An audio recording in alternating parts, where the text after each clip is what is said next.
내 삶이 정말 의미가 있을까? 특히 우리가 살고 있는 이 시대에는 끊임없이 비교하게 되죠. SNS에서 보는 멋진 삶들, 성공한 사람들의 이야기를 보면서 내 자리가 초라해 보일 때가 있습니다. 하지만 오늘 우리는 전혀 다른 관점에서 우리의 삶을 바라보려고 해요. 바로 하나님이 주신 자리에서 사랑과 평안을 흘려보내는 삶에 대해서 말이에요. 세상의 기준이 아닌 하나님의 눈으로 우리의 자리를 바라보는 시간이 될 것입니다. 먼저 오늘의 중심 말씀을 함께 살펴볼게요. 잠언 31장에 나오는 현숙한 여인의 이야기입니다.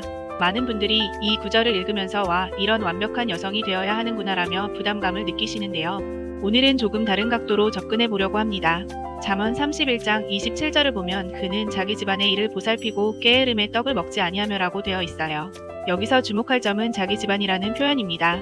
그녀는 다른 사람의 집이나 더 큰 무대를 부러워하지 않고 바로 하나님이 맡기신 자기 자리에서 최선을 다하고 있다는 뜻이거든요. 그 하나님이 주신 자리에서의 의미 찾기.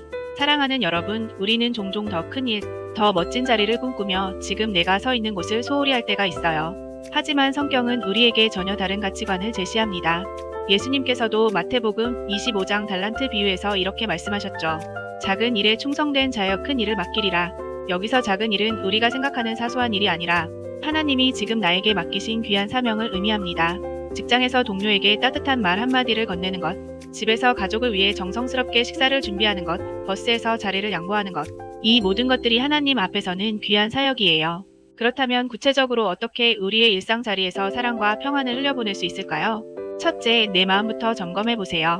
아침에 일어나서 하루를 시작하기 전 잠깐이라도 하나님께 기도하며 오늘 내가 만날 사람들을 통해 주님의 사랑을 전하게 해주세요 라고 기도해 보세요.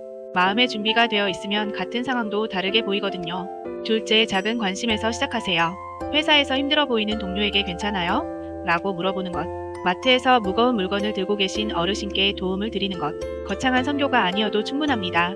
실제로 제가 아는 한 자매님은 매일 출근길에 경비실 아저씨께 인사를 정중히 드리는 것으로 시작했어요. 처음에는 단순한 인사였는데 몇 개월 후 그 아저씨가 자매님께 요즘 힘든 일이 있는데 당신 같은 분을 보면 세상이 따뜻하다는 생각이 든다고 말씀하셨대요. 그 작은 인사가 누군가에게는 하루의 위로가 된 거죠.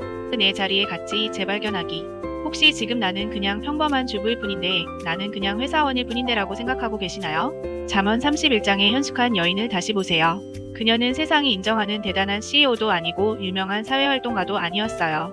하지만 하나님이 맡기신 자리에서 성실하게 사랑을 실천했고 그 결과 그의 행한 일이 성문에서 그를 칭찬하리라고 기록되었습니다. 가정주부이시라면 당신이 만드는 따뜻한 집이 가족들에게는 세상에서 가장 안전한 피난처예요. 당신의 기도가 가족을 지키고 당신의 사랑이 다음 세대를 세워갑니다. 직장인이시라면 당신이 정직하게 일하는 모습이 동료들에게 신뢰를 주고 당신의 성실함이 회사 문화를 바꿔갑니다. 학생이시라면 당신이 친구들을 배려하는 마음, 선생님께 감사를 표현하는 모습이 학교라는 작은 공동체에 선한 영향력을 끼칩니다. 이제 오늘부터 당장 실천할 수 있는 구체적인 방법을 제안드리려. 오늘의 작은 실천 3가지. 1. 감사 표현하기. 오늘 하루 중 누군가에게 진심으로 고맙다고 말해보세요. 가족, 동료 또는 서비스를 받은 분에게라도. 2. 한 사람을 위해 기도하기. 오늘 만난 사람 중 한 명을 떠올리며 그분의 평안과 행복을 위해 기도해보세요. 3. 내 자리 인정하기. 잠들기 전에 하나님, 오늘 제가 있었던 이 자리도 주님이 주신 귀한 자리임을 고백합니다 라고 기도해보세요. 오늘 우리가 함께 나눈 이야기를 정리해볼게요. 하나님이 주신 자리에서 사랑과 평안을 흘려보내는 삶이란 거창한 무대를 꿈꾸는 것이 아니라 지금 내가 서 있는 바로 이곳에서 하나님의 사랑을 실천하는 것입니다. 세상의 평가나 성공 기준에 흔들리지 말고 하나님의 눈으로 내 삶의 가치를 바라보시기 바랍니다. 그럼 오늘 하루도 하나님이 주신 귀한 자리에서 사랑과 평안을 흘려보내시길 기도하며 하나님의 사랑 안에서 늘 행복하세요.